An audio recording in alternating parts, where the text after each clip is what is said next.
We're going to talk more Jeff Blashill. We're going to talk conference finals and get to the rest of your mailbag questions and welcome the Athletics' Shayna Goldman next on the CHGO Blackhawks podcast.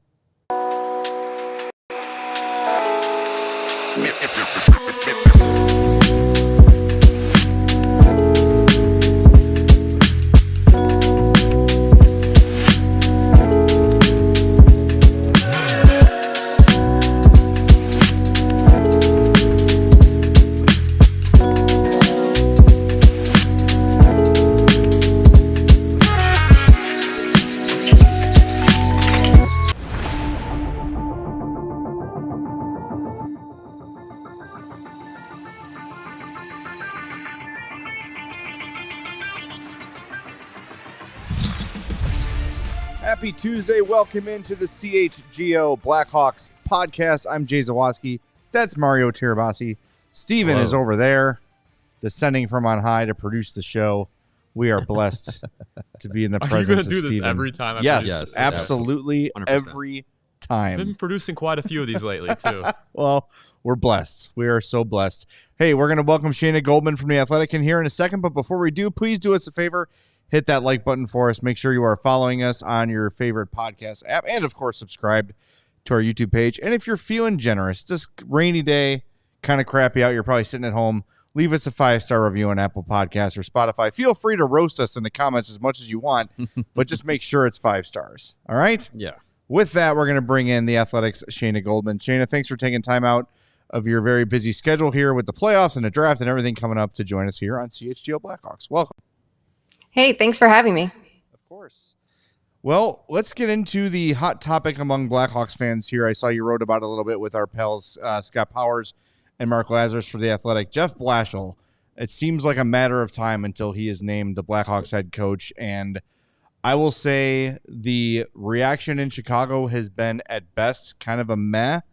And it ranges from that to pretty much outrage from the fan base. What can you say to Hawks fans who are worried about Jeff Blashill if he is indeed the hire? I think that it makes sense there's going to be some disappointment when you think of David Carl and he was the hot name that everybody wanted. But I do think it makes all the sense in the world for him to stay put instead of coming to the NHL where maybe he'll get 2 good years and then be back into the carousel. But with Blashill, it's very interesting because we don't know a ton about him, right? Sometimes we don't know a lot about first-time NHL head coaches, which is what he was in Detroit. And it's tough to judge him because the roster, after year one, right after that aging core kind of started retiring, it was a team of nobodies. He was, asked to do a lot with a group that had very little. So it's hard to say, okay, he's a horrible coach. Okay, he's a great coach. We don't know, right? So I think it's all about what he looks like from here on. And I think the fact that he had some experience the last few years with John Cooper, I mean, that's a pretty great place to be in Tampa Bay, working with their defensive penalty kill. That's pretty encouraging. Now, we've kind of seen those numbers with him in Tampa Bay, the defensive numbers improve over time. How much do you look at that and say, okay, he's now coaching in an aspect of the game where, Tampa Bay is much more talented than any Detroit team he has had. Do you look at those numbers? Do you put weight into that and say, okay, he's kind of maybe learned something? Or how much do you weight the talent difference to what he's actually doing X's and O's wise? I think it's 2 things. It's a talent difference, and we don't know in the NHL sometimes whose idea the tactics and strategies are, right? And for John Cooper, he's had numerous coaches in that position. Todd Richards was there, Rick Bowness was there, and obviously each time there's been a change in assistant and associate coaches, the results have changed a bit as well. But it's tough to say, hey, is this his defense by design? Is this his penalty kill by design? Or is he really good at executing John Cooper's wishes, right? So that's one aspect of it. The other part of it is, yes, the talent differential. It's absolutely different, the high-end talent, but we also look at Tampa Bay and think about what that blue line looked like last year before Ryan McDonough came back, right? It was Victor Hedman and a bunch of guys. Eric Chernak didn't even look like Eric Chernak without Ryan McDonough. So it's not like he's had the easiest of times either. He hasn't had a stacked blue line at all times. And, he's had some good penalty killers, but not even to the heights of Tampa Bay when they won those cups. So I think he's someone that does know how to work with a little. No offense to the Blackhawks of years past and those Tampa Bay blue lines. But, you know, I think that's a little bit encouraging because it forces you to think out of the box. So even if he's not the one designing the PK, it's now figuring out who's best on it and how best to utilize their abilities to execute this plan. Interesting you mentioned that too, and who's in control. And maybe you have a better insight on this than I do. I have zero insight on this. How much was Steve Yzerman sort of dictating the way Blashill coached in Detroit? Was that part of things too? Was he trying to put his own stamp on things, or do we think Blashill had pretty much carte blanche to run things the way he wanted to? Well, he had Ken Holland there too, who that's another name that's going to carry a lot of weight. I really think it depends on the team, right? Because a lot of the time, I think if you're a general manager that overreaches into your coaching staff, you're going to have a very hard time finding coaches that want to be there. I think you need a collaborative process that all different voices, all different perspectives are giving and taking, but you can't have it that the general manager is micromanaging your day to day. So I'm not sure how much of that was a problem. And I don't know if we'll ever know in hockey, right? Those details don't come out enough. We barely even know, in today's game, what assistant coach and associate coach does what, right? We don't know how much leash anybody gets. I feel like in all the sports, hockey, we know the least about, and hopefully that starts changing soon. So I don't want to say throw away the Detroit era because who among us can say that? It matters. It counts for something. I think the biggest thing is going to be what did he take from that and how is he going to apply it here? And it could be taking from it that, he wants more collaboration or wants less collaboration from a general manager, or just how he ran things. You learn what was right and wrong then and try to do it differently now. So I want to follow up on this a little bit too. And this is Big Hat Matt chimes in the comments and puts it pretty well. I think this is the way a lot of Hawks fans are feeling. Matt says, the big issue with this hire is that the Hawks needed to absolutely nail this hire. Can't afford to screw up these next few years where all of our prospects fully develop. It's too mystery box for me. I'll ask you, Shayna, in your mind, if you were Kyle Davidson, is there a coach out there that you feel would be a better fit for Chicago or a grand slam home run based on what is actually available in the coaching search right now? I mean, would you rather see someone like Peter Laviolette, who notoriously is bad with younger talent, right? Like, I don't think there's that many great developmental coaches in this league. I don't even know if it's easy to say that there are good coaches and there are coaches who are right fits at the right time. I don't think the available pool of coaches was the most inspiring. I think Todd Nelson was one name that stood out to me. I think the AHL could be a much better hotbed for coaching hires. And you see how people like Carberry and Warsofsky, like they have experience at the AHL level and then they jump up to the NHL. Both of them had stints as assistant or associate coaches at the NHL level in between. But I think those are the coaches maybe I would have angled for a little bit more. I think Nelson was one of the most interesting names. I think he's done a lot of great work in Hershey. And I think seeing how players like Connor McMichael have developed and changed their games are prime examples of what he's capable of. I think someone like Brad Shaw is super interesting too. Obviously doesn't have experience as a head coach, so that's always going to be that, question mark. But he's someone that I think is really good at getting a lot from a group that maybe is, that's greater than the sum of their parts, right? And adding that defensive structure in 5-on-5 play and a power kill in shorthanded situations that can help a team. But we don't necessarily know how he would do with someone like Connor Bedard, which has to be, front of mind right now. So I think with every single coach, there's going to be an element of uncertainty, and that's going to extend to Blashill. It's going to be how does he fill out his staff and how does he do things differently than before? And I do think that there is some potential here that maybe will make it less of a question mark. And it's looking at other coaches in their second go-arounds, right? You look at Scott Arniel right now in Winnipeg and what he's doing and versus what he did in Columbus as a head coach. And it's night and day different. He said it. He did a story with Aaron Portzline recently. He spoke to him and he was discussing how he thought he had all the answers in Columbus, but he didn't. And he recognizes that now when you have that space in between. Someone like Mike Sullivan, it was the same thing. He was a head coach in Boston and then went to be an assistant under John Tortorella and then was a head coach in the AHL before jumping up to the Pittsburgh Penguins. And he gained a lot of experience there too. So if this gap taught Blashill something that he didn't have in that first go around, maybe it might make him a more interesting and more of a sure thing to management than those first time coaches that need that experience to fail and then try again. And it's not to say every first time coach fails, because I'm absolutely not saying that. John Cooper and Rod Brindamore and Jared Bednar all are proving otherwise right now. But I think just having that basis, plus now his time with John Cooper, I think they're saying it's going to take away some of the question marks they might have had with someone else. Now, it's still speculation at this point that Jeff Blashill will be the hire. He's one of two guys that we know actually did interview with the Blackhawks, the other being David Carl, as you mentioned before. One thing that we've kind of been going back to during this whole process of the head coaching search and the attractiveness of the Blackhawks job is what you wrote about in The Athletic a couple weeks ago about the tenure of NHL coaches and how short it is comparatively to other major leagues. How do you feel like that plays into a factor when people look at the Blackhawks position and see where they're at currently, where they want to go, while also knowing that you might only have less than 2 seasons on average to figure something out?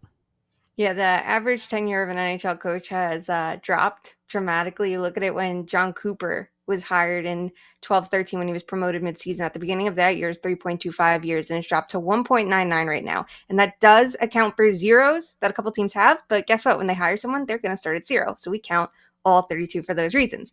So with that in mind, I think you could look at it and go, why would you leave a situation if you're content, if you're happy where you are, if you have that job security? And I know it's easy to say, well, the Blackhawks are a team with deep pockets. They could pay anybody, right? They could pay the highest rated coaching salary right now and be fine. And they could, but sometimes that's not everything if that's only going to last for 2 or 3 years. That's one consideration. I think the other part of it too is kind of understanding what general managers give their teams longer leashes, right?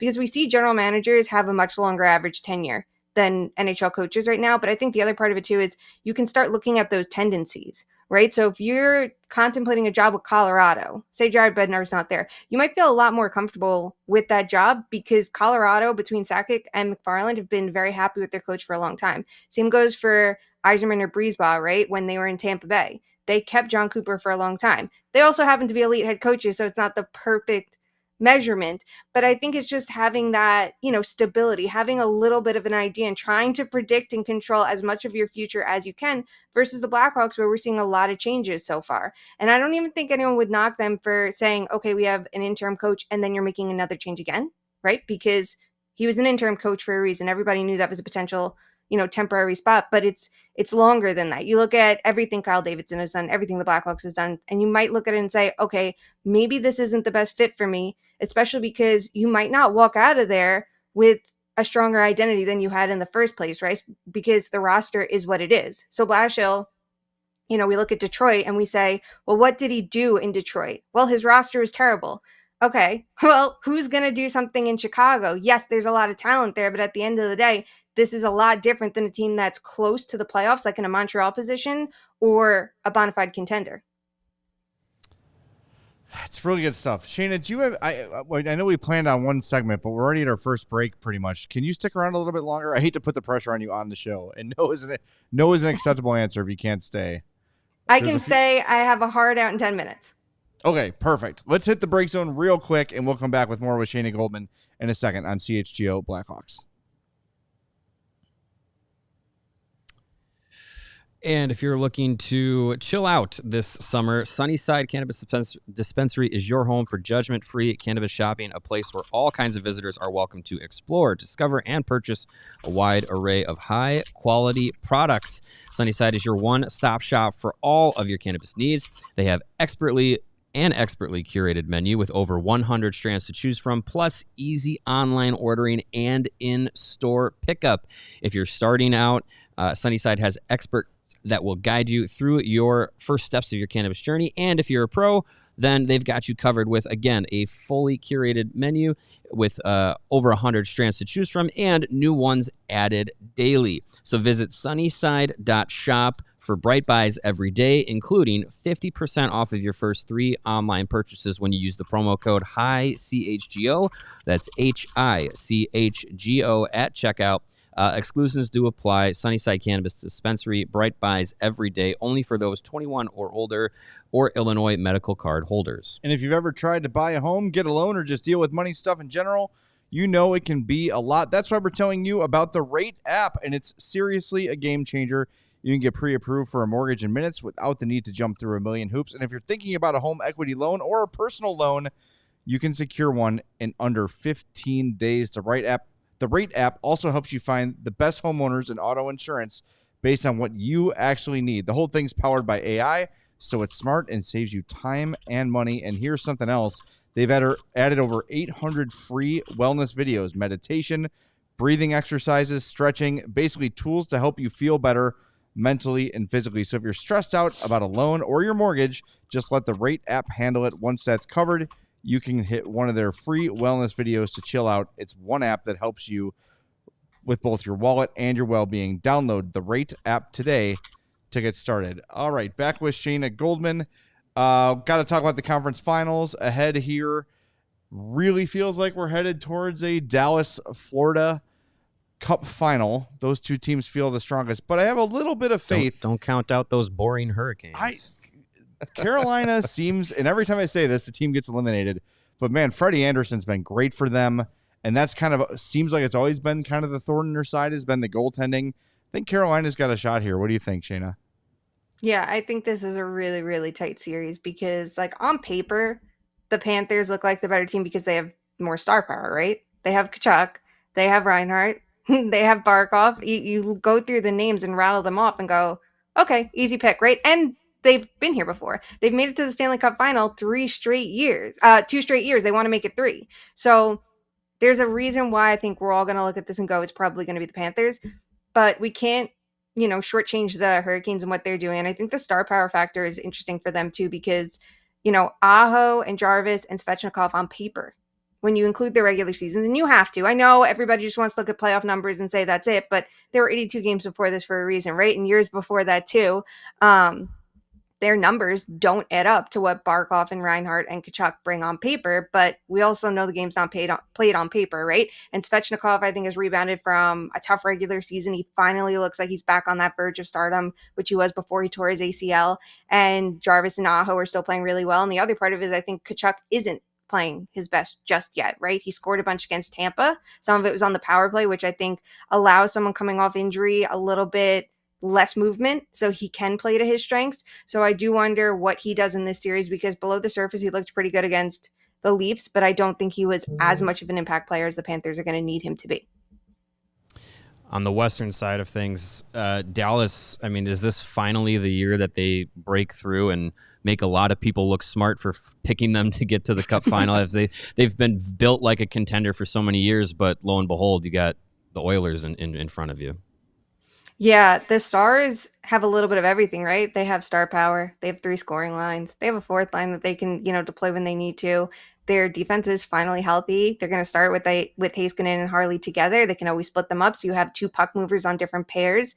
I think the fact that Heiskanen's back, and if they go back to 12-6, it means someone like Lyubushkin or Cody Ceci won't be playing. And then you have Jake Ottinger in net. Like, that is a well-rounded team. That looks like a team ready to win a cup, but the Oilers, I mean, I've picked against them every round, and it has burned me every round. I thought, okay, the Kings finally have enough in them to take out the Oilers, and I was wrong. And okay, the Golden Knights' depth and their shutdown talent, that's going to slow down Edmonton a lot, especially with that goaltending situation. And I was completely wrong. So I'm wondering how I'm going to be wrong here, just because I'm picking the Stars, maybe the Oilers have a better chance. But you know what? They look fantastic. They don't play a passive game, right? They're playing such a strong offensive game that their defense isn't as important. When they have to defend, they're doing it better, which is insulating their goaltending enough, which if it can be above average, that's all they need. Just be average, slightly above it, and that'll be okay. And they have scoring depth. Like, that right here is going to be the weapon, right? Because we're not just talking it's McDavid and Draisaitl against the Dallas Stars. We have to talk about guys like Connor Brown and Adam Henrique and Nugent Hopkins and Hyman look good after bad regular seasons too. All right, we got to ask you before we let you go. I know you're up against it. Mitch Marner. It looks like he's going to reach free agency. I think this last series and his struggles in games 7 have scared some people off lately. Is Mitch Marner worth giving the entire bag to for the Blackhawks at this point in their rebuild? The timing is going to be the most interesting part, right? I think a team like Detroit that's a little bit further ahead, or a team like Montreal, makes a little bit more sense. But star talent doesn't really make it to free agency very often, right? Like it literally never happens. So if you get that opportunity, sometimes it makes sense to accelerate around that, especially if you have a good foundation with which the Blackhawks are building. I think it depends on what the bag is. If we're talking 12, 13 million, I say absolutely yes. If you're going over that, then you can start, pausing a little bit. But I think he's a great player. He's a great player on both ends of the ice. I do not think he was good in Game 7 at all, right? And I don't think he was good in Game 5. And I think he makes a lot of mistakes. But I think the mistakes are so glaring because of, one, where he plays. 2, everyone's waiting for him to fail. And 2, you have to lose the puck if you have it in the first place, right? I think this is a great player, and it just doesn't only fall on him. It's so easy to pinpoint him and look and his struggles, because we've seen Nylander be good in big games before, right? And Matthews, he scored in Game 6, so I think that could take a little of the pressure off of him. We could say, well, he did all the little things right along the way. But the Maple Leafs were built to fail. That's a team with no scoring depth. That's a team that Matthews is playing injured, and it clearly weighed on him. And I think the hate for Marner just gets blown out of proportion. All right, Shayna, you've been super generous with your time. We're going to let you go. Before you do, I don't want to let everybody know about the Too Many Men podcast as well, which is one of my favorite hockey podcasts.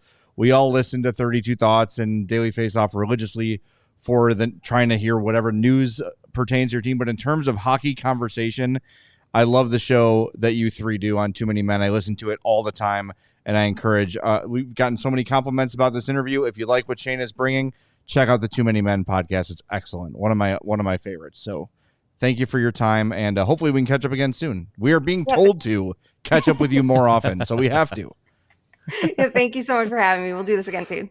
All right, Shayna. Thank you so much. No problem. That is Shayna Goldman of The Athletic. You could follow Shayna on Twitter at Shayna Goldman _. Also, Shayna is on Blue Sky as well. Yeah. I just don't have that handle handy. I think it's the same thing. It is her full name at bsky.social. There you go. Fair enough. Easy to find. So I just kind of getting to the Marner thing a little bit, just because we were just there. Her point about kind of showing restraint and not just like 15 million, 14 million, just come here, just come here. I'm not trying to talk myself out of Mitch Marner. I'm not at all. But I don't want the Hawks to so deeply overspend for him. Like, are you almost as well off, like, instead of Marner getting like a Bennett and an Ehlers instead? Or, you know what I mean? Like, yeah, I mean, you could maybe do you the get two guys. Sorry to interrupt you. Get 2 guys at like roughly the same cost. Yeah. And you've got more depth that way.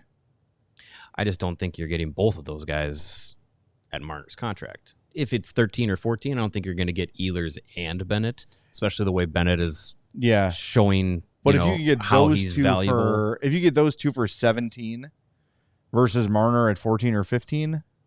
Yeah, I mean, it comes down to how the Blackhawks piece things together. It's like I said, like I think yesterday we were kind of going over, the Blackhawks aren't in a position to be a Marner away.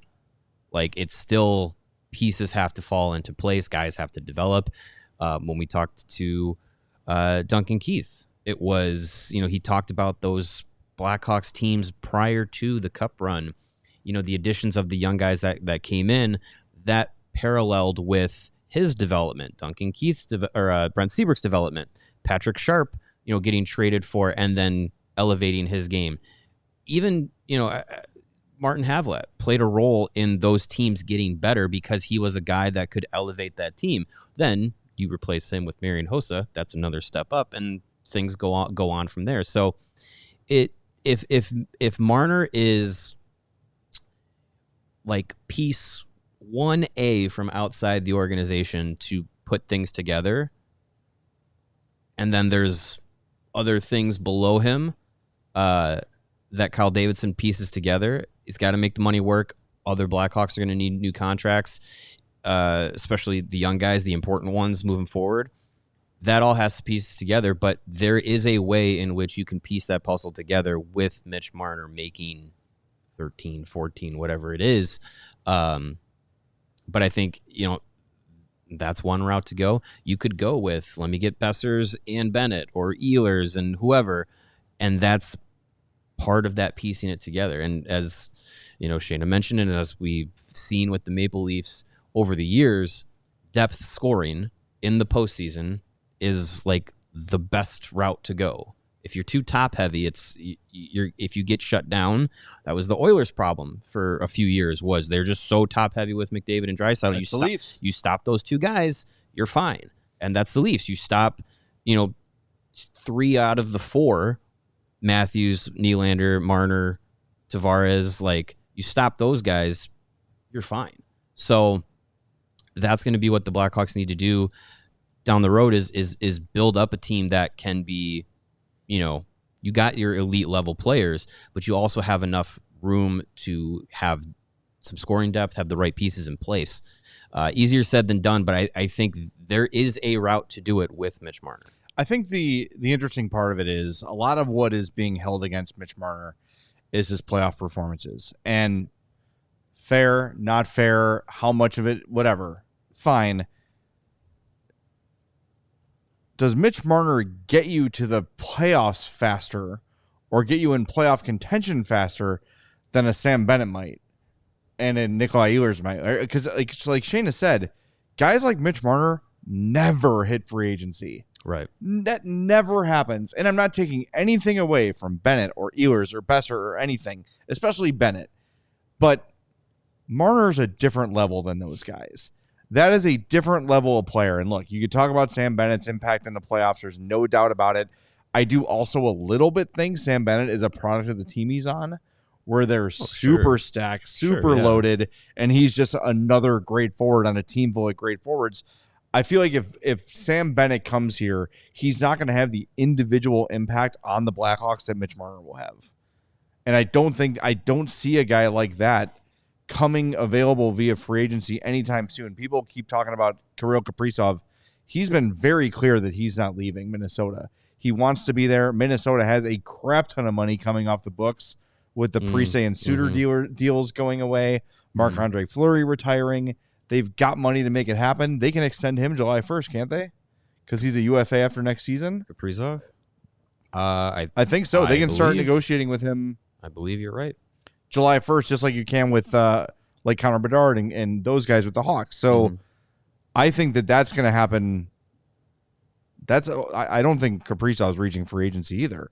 So well, I mean, yeah, think about this summer's free agency class started with, a while back it was Draisaitl was going to be a free agent, Rantanen was going to be a free agent, and Marner could have been on the market, and all this stuff. And as things shake out through the months and months of time, now it looks like Marner is the guy that actually is going to get to free agency, which technically isn't even a slam dunk yet. It's like not.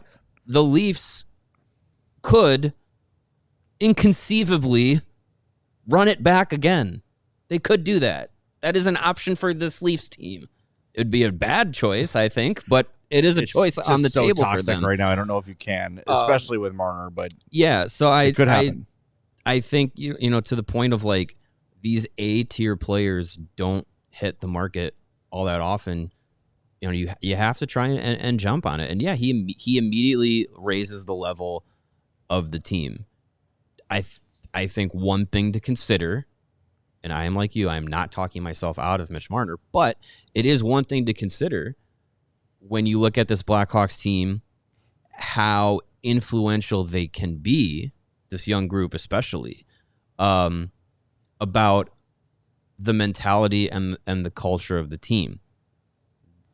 Spencer Knight was not a go-to guy for the Florida Panthers, right? He was their backup just basically this past season and spot opportunities over the last 2 years. He was in the AHL for a full season, but he was in that organization. He was along for the ride for their cup run.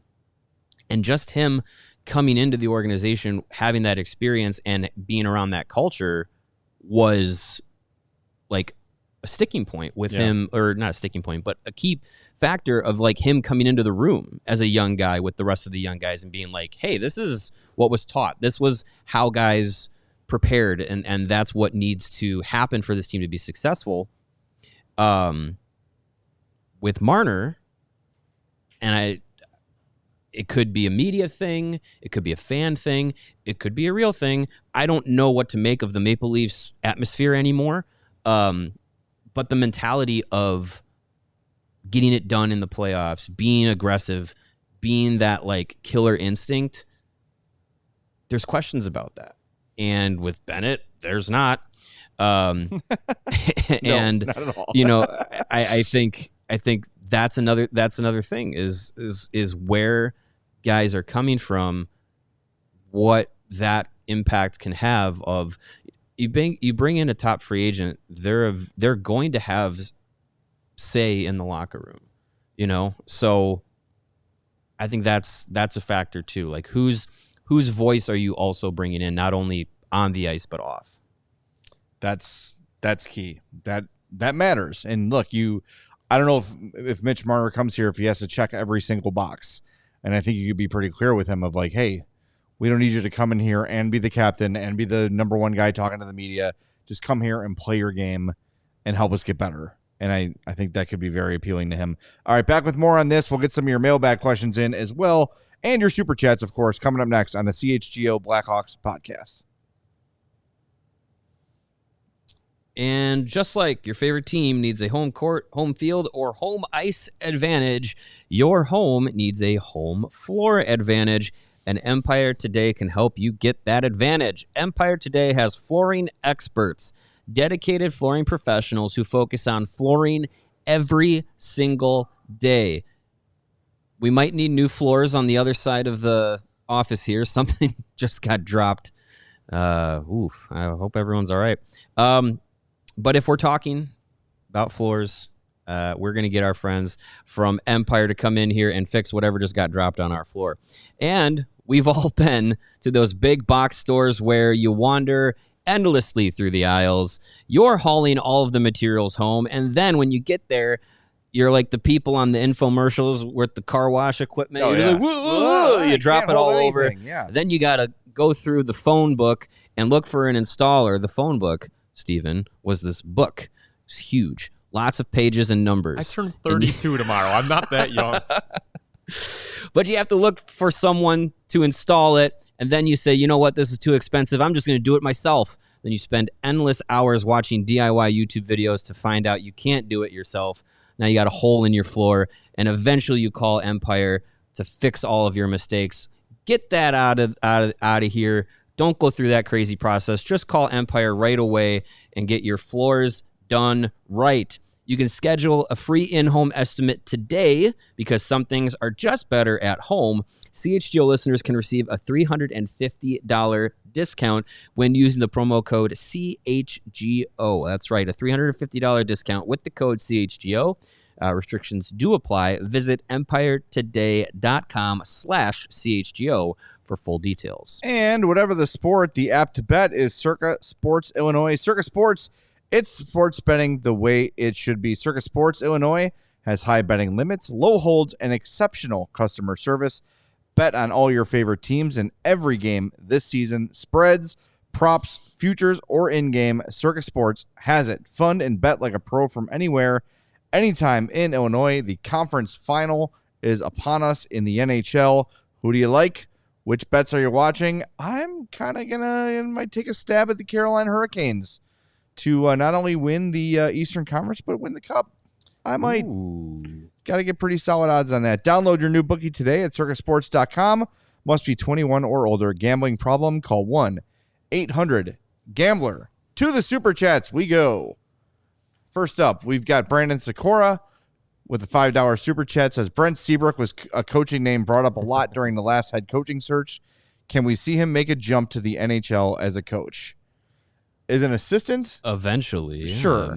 Yeah, I mean, Duncan Keith on this show said that Seabrook kind of has mentioned wanting to go down the coaching route.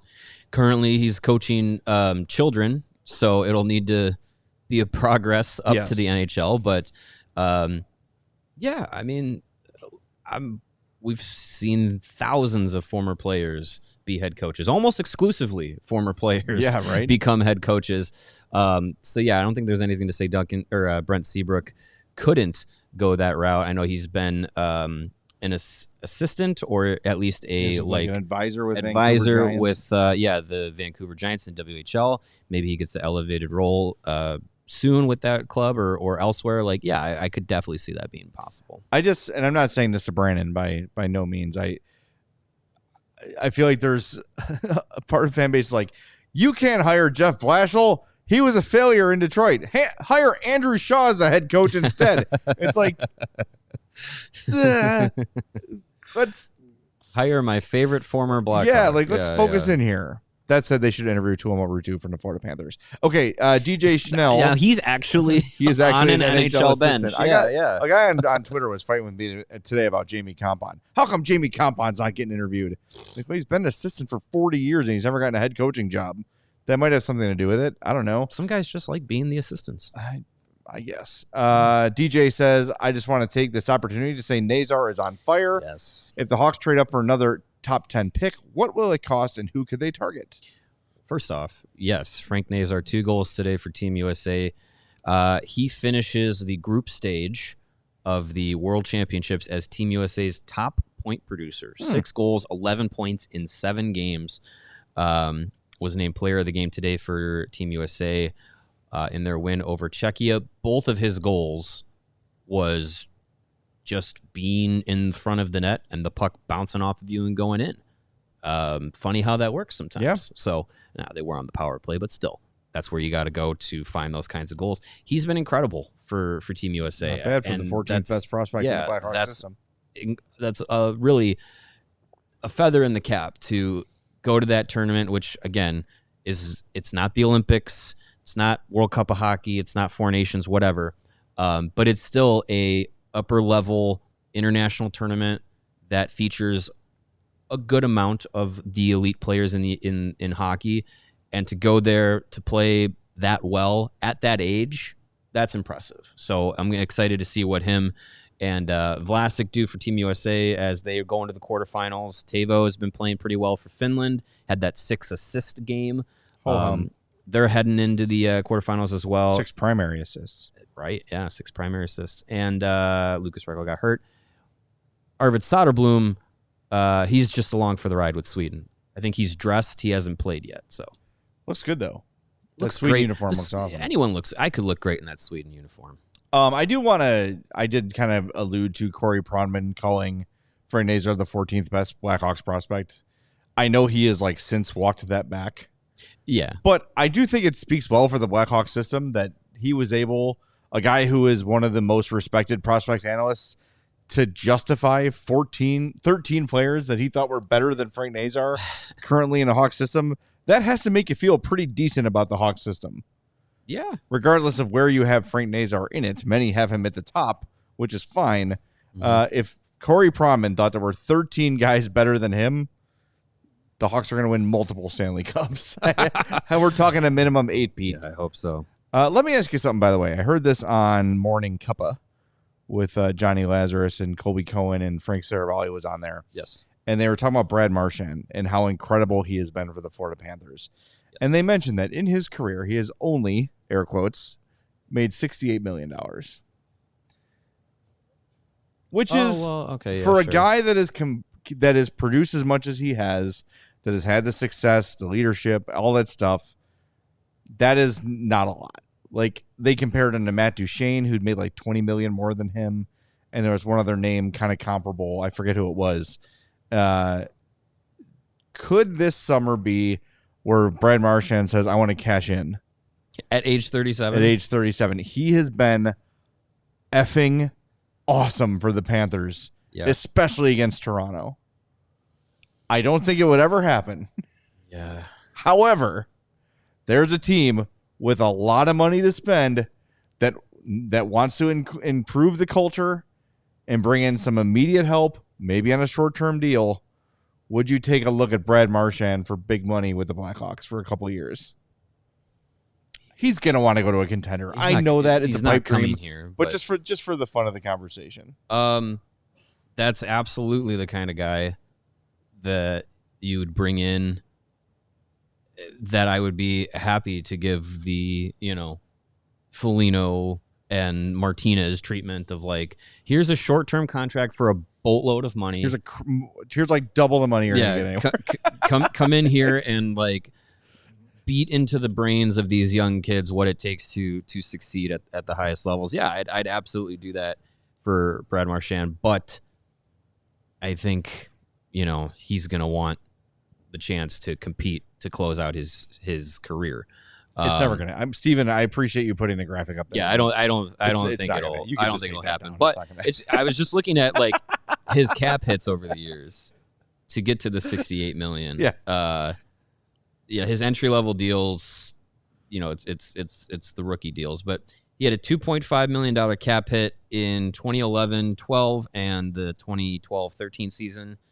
$4.5 million between 2013 and 2017, and then cashed in on his current contract is what you would say is from 2017 to the end of this year as an 8-year deal at $6.125 million.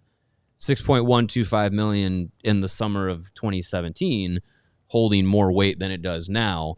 But I mean, that was also taking a discount to stay. I was just going to say that was with a Boston team that was loaded with talent and loaded with guys that were all making big money because they were competitive. And he was a big piece of that, but they didn't go overboard with their deals. So, I mean, I'm sure off of Boston endorsements, he's made at least half of what he's made from playing in the NHL. I will say, too, Marchand's a bit of a late bloomer. Didn't really explode offensively until 2016-17. He was in the 55, second year. He went 41, 55, 36, 53, 42, 61 for the first 6 years of his career. Then it was 85, 85, 100, 87, 69 in 53 games. Yeah. 80, 67, 60. So, like, his role changed. Yeah, his role changed, and I think he hit like his prime was here, and it came late. Like, I don't think anyone envisioned Brad Marchand being what he was for that stretch of years from like 18, 19, like right in that area where he had a 100-point season. Like, even when you saw him playing against the Hawks in the Cup final in 13, at no point did I imagine that Brad Marchand would be a 100-point player. No, not at all. Anyway, it's fun to think. It's fun to dream. You never know, but it would shock me if that happened. But just a fun thought exercise. It'd be fun. We got some what do they call it? Leftover mailbags. Yeah. Let's get those in here if we can. And hit the like button while you're at it. We are very close to 100 likes. Yeah, Steven, we got to do a on the fly questions we did and did not do. I'll just move up the list and see if this one was Did used. That one. Oh, boy. This one? Did that one. Oh, no. Uh-oh. We only had like maybe 2 or 3 that we didn't do. Did that one. Yep. Oh, boy. Yep. Well, production meeting on the air. Oh, this is tough. So that like button, when you hit that like button, it really helps us, jump up in the overall, YouTube algorithm. That's how we like that. It's not much. There we go. That's a new one. Not much of a question, but all right, sure. Yeah. This one from Alex says, I have an idea for a head coach with prior NHL coaching experience and a deep well of hockey knowledge, Pierre Maguire. But seriously, folks, Hawks haven't hired an experienced head coach in 40 years, except for Q, Keenan, and Sutter. Combined winnings of first-timers is 391. I love the delivery of Alex's question. It just reeks of like a guy doing an open mic. Like, yes. You know who they should hire? Pierre Maguire. Crickets. But seriously, folks. Yeah. No, that's good. Can you go back to the question real quick? Because I want to see in the last 30 years, I mean, you had Q for a long stretch.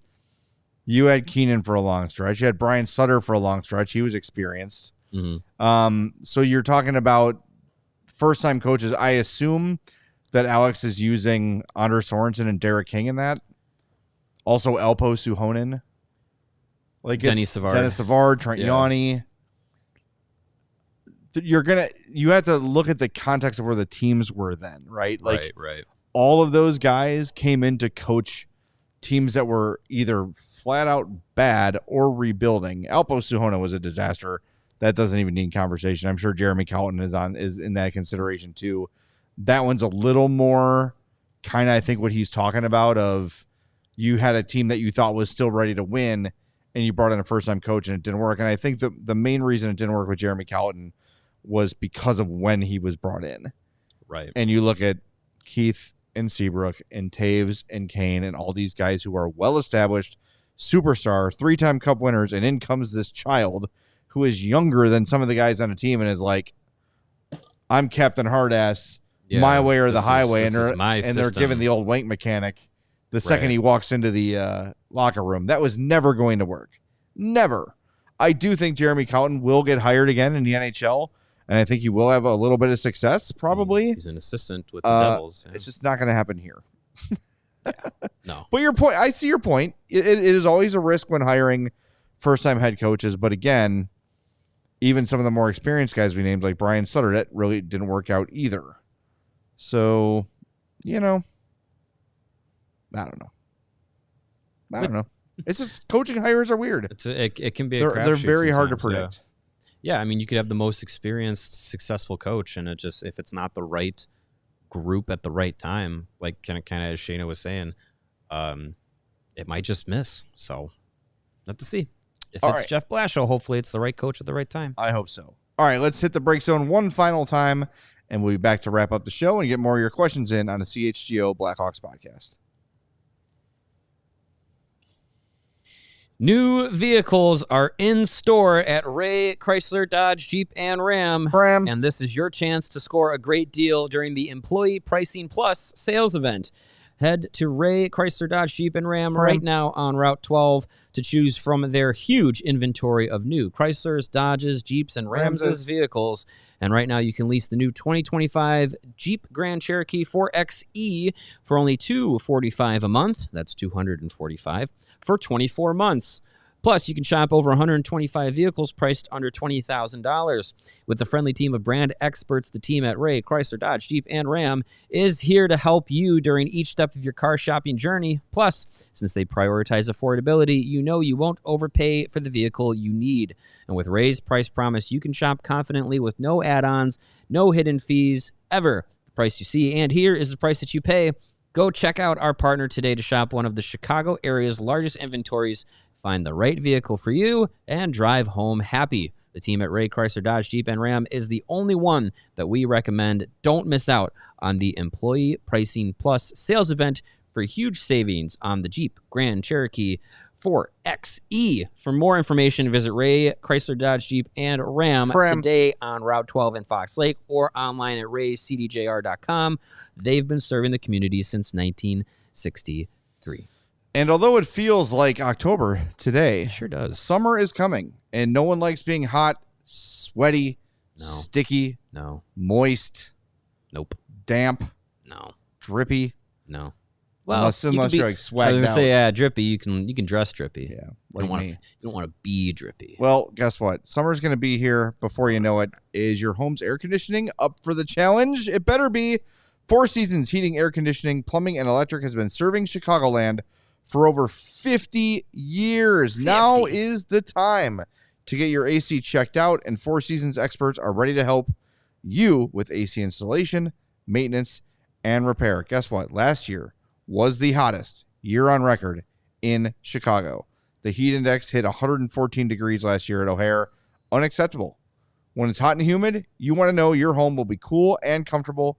Just because you have to sweat out the Cup final in a couple weeks doesn't mean you have to sweat in your house. Four Seasons expert technicians ensure you always receive reliable service, and Four Seasons does not charge more for service during nights, weekends, and holidays. Save up to $4,000 on a new comfort system with Four Seasons. New AC units from $39 a month and AC furnace combos from $57 a month. Your trusted local experts are Four Seasons Heating, Air Conditioning, Plumbing, and Electric. Visit fourseasonsheatingcooling.com for all their special offers and money-saving coupons. That's fourseasonsheatingcooling.com. All right, Steven, what's the last question we have? Yeah, we did some really clever on-air producing there. I liked it. We found it. We found just one here. Holy Lord, that's long. And it looks like I'm reading it because it's a lot. It's a long one. All right, I heard Jay, Mario, and Greg talk all season about how critically important the decision on the next coach would be. Now that Carl and Sullivan are no longer available, there seems to be a resignation to say if we have to choose from what's left over, it matters little between one or the next. Personally, I side with Mario when he says he prefers to give a first-timer the opportunity to establish a reputation. My question is this. Do you believe that what makes the most successful coaches successful is based less on what they know about the game and more on their ability to make others believe in what they know about the game? I don't think Sorensen, Colliton, or King inspired much confidence in others. This one was from Edward Klassen, by the way. Yeah, I think there is an element to that. I think you have to get the team behind you, as we were just kind of talking about with Jeremy Colleton. That team was not behind him. And I think it's based off of the experience he had, the group. They might have been behind him on a cliff, but they weren't behind him emotionally. The experience he had, the group he had to work with, and then what he was preaching. And it did not, as I smacked the mic, it did not intersect the way it needed to. I will say Blashill's got a resume, experience being an NHL head coach. He's got experience with guys on this roster going into next season. He's coached Tyler Bertuzzi. He's coached Joe Veleno. Yep.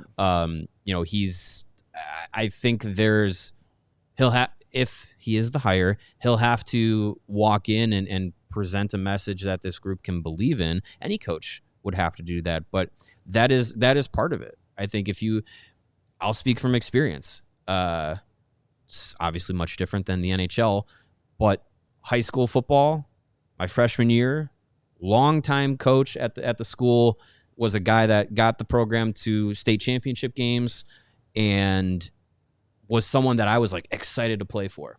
He leaves after my freshman year. Sophomore year, we get a new coach, and it was different. There was a different buy-in from the group. Sorry, Coach Kennedy, if you're watching. Wow. But it was down a video. Wow. It was different because you were what was being preached. You had to believe in it, and our group collectively, I don't think, believed in it right away, and results showed we did not play well.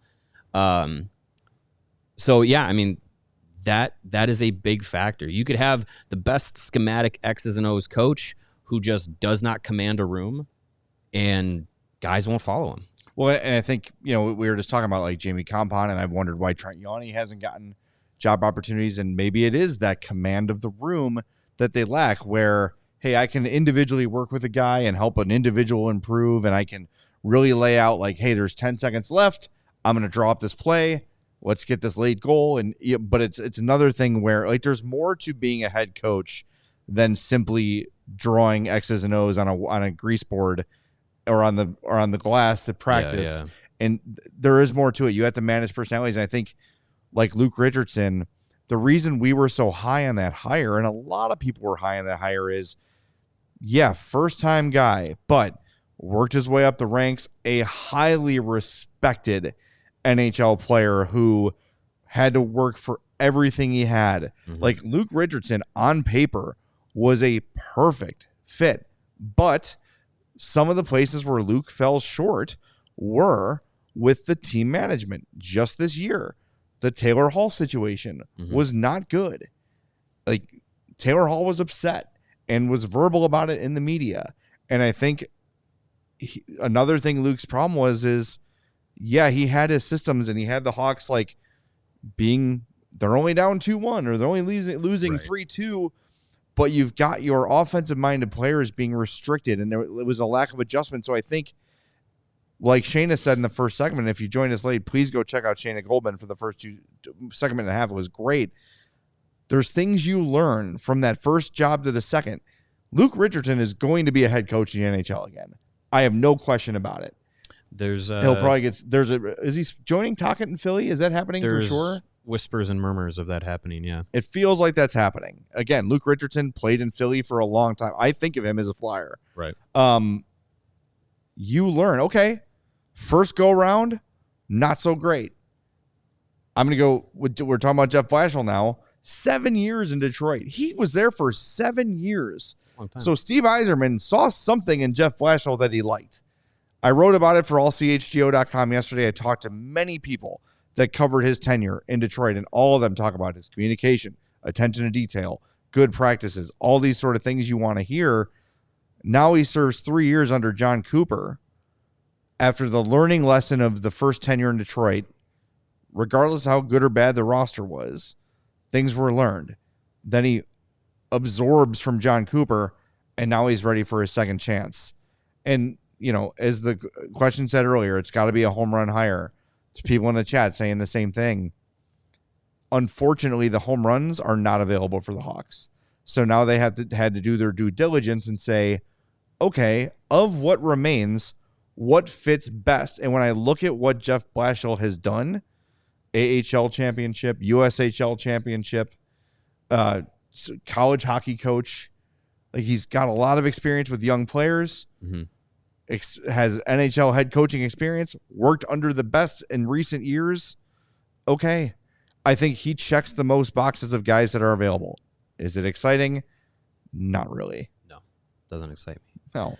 And RF Johnson says, if Blashill doesn't get the Hawks job, this entire week has been for naught. You know what, though? We'll take it because it's May. It's going to be May. May is almost over. Yes. I mean, yeah, that's this business. You talk about what's happening. Yeah, I mean, we'll see. If it is Blashill, the on-ice results will be the determining factor. I mean, it's the stepping into the job. It's definitely. I feel like he's going to have a lot to kind of win people over and maybe win the room over. But if he's hired, they start next season 500 through like a month and a half. I'll be like, you know what? This might be okay. Yeah. Because it would be a marketed improvement. So we'll see. We do have a few other questions that are here in our Slack, so I'll take care of them, Steve. Oh, look at that. This is from Ilya on Mikheyev? Twitter. No, Walensky. Oh, he'd have to speak Yeah. first. Yeah. Question, and maybe, Jay, you might be a little bit more knowledgeable on this one. After being placed in the modern player category, how long will it take for Jocelyn Thibault to be elected to the Hawks Hall of Fame? Feel like he's fighting an uphill battle. I think Jocelyn Thibault is fighting an uphill battle right now because this is just being introduced. So there's, of course, a bunch of guys on that ballot that need to go in before Jocelyn Thibault. Stacked. But yeah. As these halls of fame that teams introduce go on, it becomes a little bit less exclusive. And I do think when you consider a Ring of Honor / Hall of Fame sort of a thing, that Jocelyn Thibault is a perfect eventually candidate. Mm-hmm. Like, okay, yeah, was really good here, played on some bad teams, had an all-star season, kept them in more games than they had any business being in, good dude, all those sort of things. I think he'll get there eventually, but it's going to be a while, especially if they're only allowing 2 people per year. Right. You've got to get Belfour. One from each. Wait, he's in the Heritage era? Belfour is, yeah. Because it's people who completed their time before like 99, 2000, and then people who completed their time so after he is in the 99, Heritage 2000. era. So it's going to be Larmer, Roenick, Belfour, Belfour, Doug Wilson. Like, yeah, and at some point they're going to figure out the Charlie Gardner thing. The organization is going to figure out who he was and acknowledge him correctly. There's just a lot of roadblocks in Jocelyn Thibault's way, but it feels like once, let's say like in 15, 20 years, especially if this rebuild doesn't work out and none of these guys prove worthy of Hall of Fame. I mean, you assume Bedard will be there at some point, but like you assume he goes to the Hall of Fame. He'll get there at some point. And Lebowski 5 says Jocelyn Thibault is not going to the Hall of Fame. We're not talking about that Hall of Fame. We're talking about the Blackhawks Hall of Fame. He definitely has a case for the it. Ring of Honor thing they're doing for the 100th anniversary and beyond. Last one. Yes. This was from the Discord from Sprout. Question: if Higgins is playing in the OHL this season and puts up 100 points like Michael Misa did, is he in the running for the number 1 pick? Did playing in the NCAA with older players, reduced offense, and fewer games hurt his chances? Isn't Higgins in the conversation for the number 1 pick anyway? He is, but I think consensus. I think that changed when the Islanders won the pick because it was like, oh, Higgins is from Long Island and is an Islanders fan, and that would make a lot of sense. And he's gone from last October, he was the number 1 player in the draft class, to now being, depending on who you talk to, 3, 4, maybe 5 on the list. But I think that some of the perspective can be numbers based, and being a point per game player at 18 years old in college is very impressive because of, as Sprout says in the question, playing against older players. You have fewer games to work with, so they matter more. And at the college level compared to, Canadian juniors, you get more practice time, more off-ice work time. And we've seen a lot of players coming from the NCAA or choosing to go the NCAA route rather than Canadian juniors in years past because of those aspects of more practice time, more workout time, things like that. But I think to the question, if James Higgins is playing for, the Sudbury Wolves and puts up 100 points, I think his case to have stayed as the number one guy would have been much stronger. I agree with that. Well said. I've got some breaking Chicago news. Breaking Chicago I just got this news? text from my wife. Oh, boy. George Wendt has passed away. No. Yeah, George Wendt from Cheers. Also the uncle of Jason Sudeikis, I believe. Yeah, I've heard that before. I believe Jason Sudeikis' mother is George Wendt's sister. Oh, yeah. man. That is a Chicago legend, Chicago institution. One of the original Superfans, of course. He was Bob Swirsky in the Superfans bit. So rest in peace to George Wendt, a Chicago icon. That genuinely upsets me. And from all reports, a super awesome guy. Yeah. So rest in peace, George Wendt. Norm. Kind of a bummer to end the show, but figured that was important enough to share with our audience. So, yep, you never know. Tell the people you love them, you love them. You never know when it's going to come. So, with that, before I start crying, not about George Wendt, but other things going on in life, we're going to wrap the show up. We'll be back tomorrow at 2. We're going to have Cam Robinson on the show Friday. That's going to be great. I'm going to wear my bandana just to make him feel welcome. And he cut the hair. He did cut the hair. He's changed the look a little bit. I'm going to demand bandana-ness. You'll have to cut your hair. There's not much left. Cut it and curl it to match him. Yes. And again, thanks to Shayna Goldman for coming on. And I really do encourage everybody, check out the Too Many Men podcast. It's really good. Yep. Love that show. So check it out.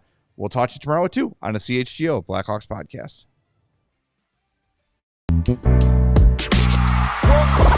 We all silly like the mayor.